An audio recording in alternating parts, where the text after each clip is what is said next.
tearing out pieces of me to replace the broken pieces of you. Tearing out.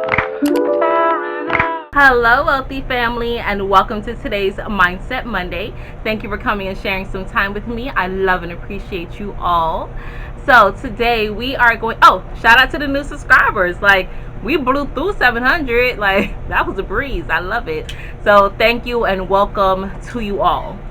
So today we are going to talk about how to transmute the energy of envy, of jealousy, right, of contentment.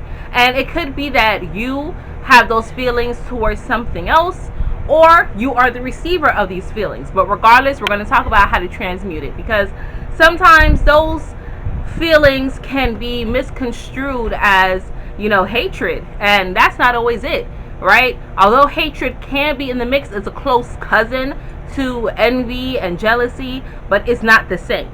So if you are a person that finds that you're envious of something else that someone has, or their life, or you're envious of certain objects or certain things, like, man, I wish I could have a job that did this, or I wish I could be the person that does this, or I wish I had so-and-so's marriage, whatever that case may be.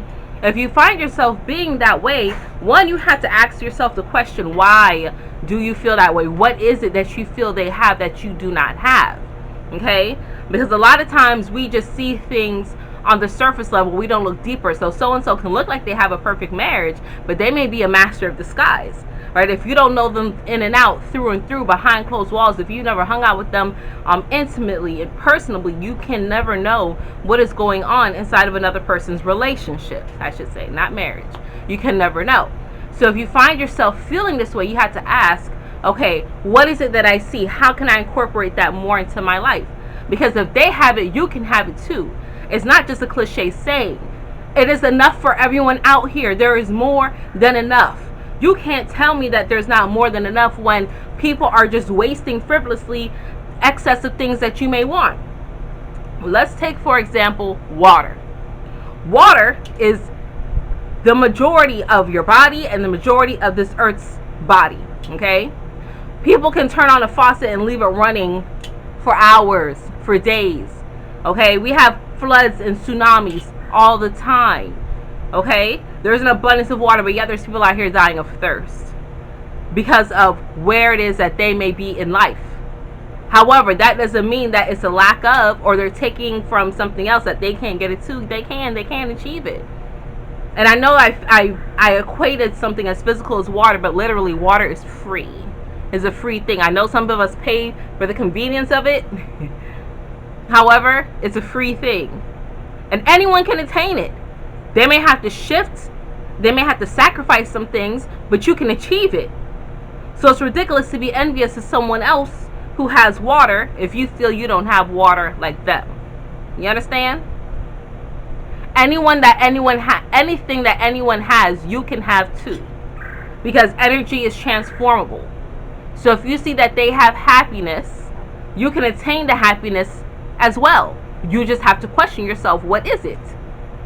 When you envy someone, when you put them on a pedestal, when you feel jealous towards or content towards what it is that they have, it's because you feel you're unworthy of doing or accomplishing or having the same thing. And you are. But through life, we've been browbeaten into believing that you're not. But you can have it. You can have it. You're worthy of having it. You deserve to have it. Is it going to come on a platter? No. Is it going to come quickly? Not always. But you can attain it. It's just dependent on how badly you want it.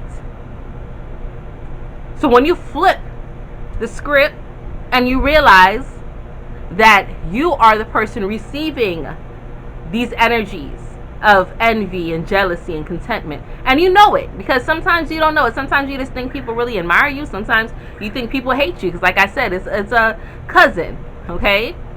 Somebody can be very envious of you and throw salt in the game, metaphorically. They can try so hard to sabotage what it is that you have because they're so angry they don't have it. If you're unsure if you are receiving envy, look and see how a person truly reacts to something that's good in your life. something that you know irrefutably, without a doubt, is good in your life. There's no denying it. But beyond irrefutable proof, you have this thing. It could be happiness, it could be love, it could be a home, it could be a career, it could be whatever. The next great thing that happens, and tell that person and see how they truly act. See if there's any tells. If they hesitate, if they flinch, if they flick their hair, if they do an uncomfortable thing with their hands, if they put on a forced fake smile, if there's no emotion around the eyes. Look and see. Or maybe there's someone who does everything you do. You get a house, they get a house. You buy a TV, they get a TV. You get a dog, they get a dog. You get a promotion, they try to go for a promotion. They can't have everything, right? And they're doing it right on your heels. That's envy, that's jealousy, that's not admiration. Especially if it's not a true form. To them, it's a race, it's a competition. But you should be in competition with no one but yourself. So if you realize that you are on the receiving end of these things, just realize and remember that those people are so small and they are unoriginal. They are living in denial. And they aren't even in tune with themselves to go after what authentically makes them happy. So they have to copy your authenticness. They have to copy your happiness. They have to try to steal your stilo. And you don't have to let them. Let them watch you from afar. Give them a reason to look now. But give it to them from afar. And then just focus on you and your greatness. And not let those things, oh, if I do this and so's going to do this and they're going to talk smack and now the family's going to do, F them. Who cares? Who cares? Who cares? Yeah, this may sound a little petty, but who cares? These little things, they are so petty. They are so small. They are so minute to allow another person's energy to run rampant in your mind. And for you to halt your happiness because of them. Loki, hush. Don't halt your happiness because of them. Eventually, they're either going to keep trying to catch up, because remember, they're doing everything after you, or they're going to give up. Let them tire themselves out. And don't feed it the energy. Don't do it.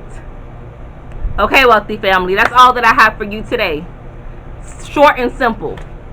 Those energies are so low level. Do not allow yourself to stoop to that. Be bigger than that.